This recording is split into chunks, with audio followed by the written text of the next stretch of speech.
Thanks very much for tuning in. My name is Amita Vadva. India, which stands on the brink of transformative greatness with the 21st century set to be its era of prominence. As the world's fifth largest economy, India is projected to become the third largest by 2027, surpassing the GDP of $5 trillion. Now, by 2047, India, which is expected to evolve into a $30 trillion economy, achieving the vision of a fully developed nation. Viksit Bharat, as we talk about. AsiaOne presents Let's Make India Great Viksit Bharat at 2047, a series which is aligned with Indian government's roadmap to realize the vision of a developed India by 2047, marking it as a century of independence. This series highlights the essence of Viksit Bharat initiative, fostering inclusive growth and ensuring every citizen contributes to the nation's advancement. This series will also spotlight visionary leaders driving innovations in science, technology, sustainability, and also job creation. These trailblazers from India and the global NRI community are essential to India's development. Today, we have Dr. Aashish Chaudhry, a Guinness World Record holder and a luminary in the field of orthopedic surgery, as well as a leader shaping the future of global healthcare. As the managing director of Aashish Healthcare Super Specialty Hospitals, Dr. Chaudhry has redefined orthopedic care in India with his innovative Speed Knee program, ensuring unparalleled precision and also excellence when it comes to knee replacement surgeries. Now, Dr. Chaudhry is also the visionary behind Heal in India initiative, an ambitious project that aims at positioning India as a global frontrunner when it comes to medical tourism.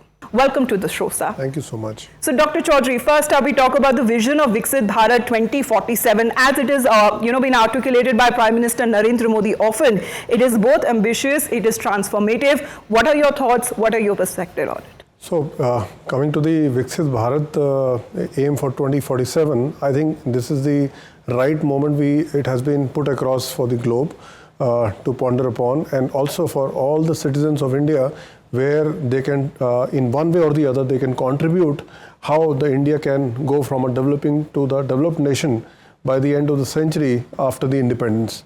I strongly feel that as a healthcare administrator, as a surgeon, as a doctor, healthcare holds a significant importance in terms of making India more healthy, better, and economically we can uplift the country to a level where it can be counted among the developed nation. So not much time that is now left, but we also talk about as a contributor to India's development, sir, how do you envision the role of the four pillars of Viksit Bharat? We talk about the Yuva, which is the youth. We talk about the Garib, which is poor. We talk about the Mahilayen, which is women. And we also talk about the Annadata, which are the farmers.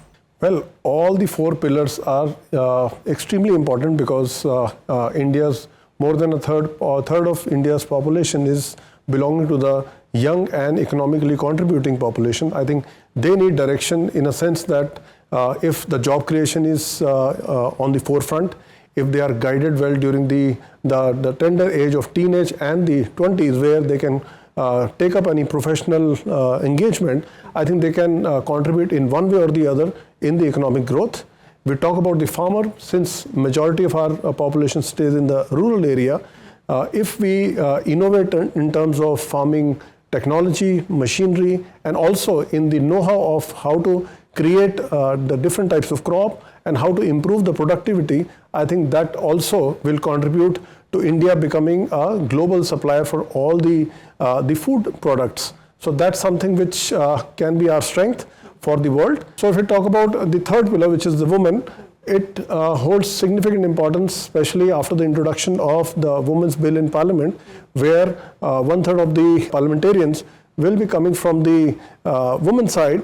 That will in fact give more representation of the women on a national stage, and also will give them a representation in becoming decision makers in all the important decisions what the India takes by the end of the century. So this is just at the right time where representation of women has become stronger, bigger and better at the topmost institution of the country. And that is how we see even women playing more important role and making more contributions when it comes to the national front as well. But let's talk about that Heal in India initiative, sir. Would you want to talk about that? How to elevate when it comes to India's status in global medical tourism? What is medical tourism, first of all?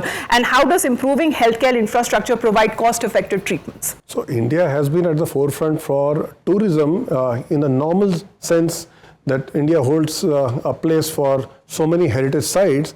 People usually travel to India for Taj Mahal, for Gateway of India, and so many other monuments, and look at the heritage of India. But when it comes to healthcare, this is something which has come up in last 2 decades, where India is gradually holding a global stage for providing medical care in all different types of specialties, especially the complex clinical treatments and the surgical procedures.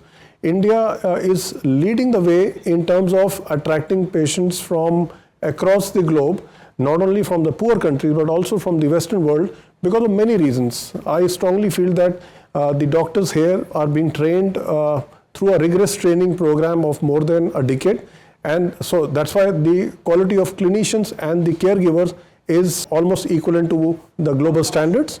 Then we talk about the technology introduction and the equipment which are available in the leading hospitals of India. I think that matches just exactly like the Western world.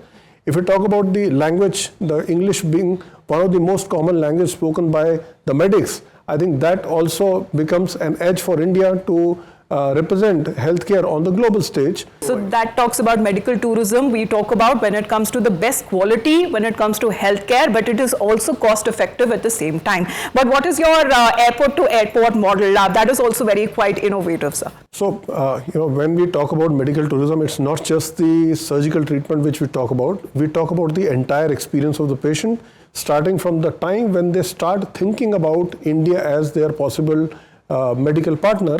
So the ease of connecting with the Indian hospitals, the ease of getting a teleconsult done to know about the plan, about the cost involved, and then looking at right from the visa application to arriving in India, and then from the airport, the healthcare institution usually provides an access from the airport to the accommodation place, then taking the entire medical treatment in the hospital.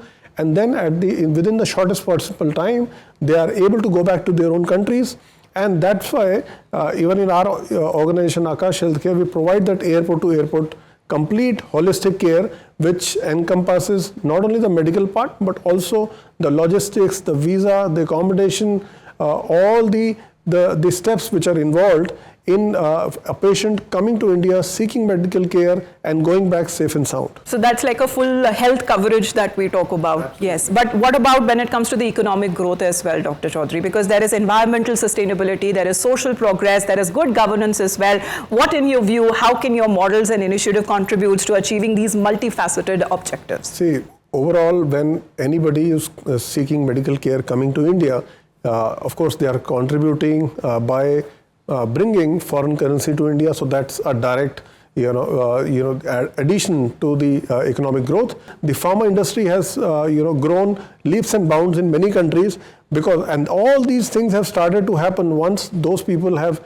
come to India, experienced the care, experienced the quality of medication, technology, the human resource, and that's how over a period of last, I would say, 10 years, we have seen economics growing leaps and bounds because of this multi-directional, multilateral association which have been cropped up. Dr. Chaudhry, as you were talking about the airport to airport initiative, let's also talk about the global hospital or the Vishwa Chikitsalaya. What is that all about? So I strongly feel that with this kind of medical tourism flow which is coming to India from more than 100 countries now, including the Western world, can there be, vision extending beyond just the holistic Bharat development, also stressing upon making India as a global hospital or a Vishwa Chikitsalaya?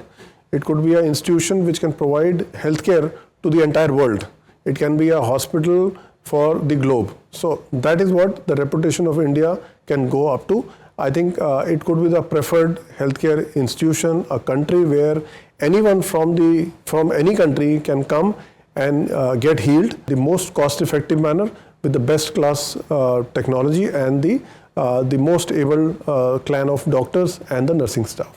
All right, Dr. Chaudhry, thank you very much for joining in. Of course, it's been enlightening to have you here. But even when it comes to you sharing all the spheres of your work that significantly also contribute when it comes to the socio-economic development of the country. Thank you very much, sir, for taking out your time. My pleasure. Thank you.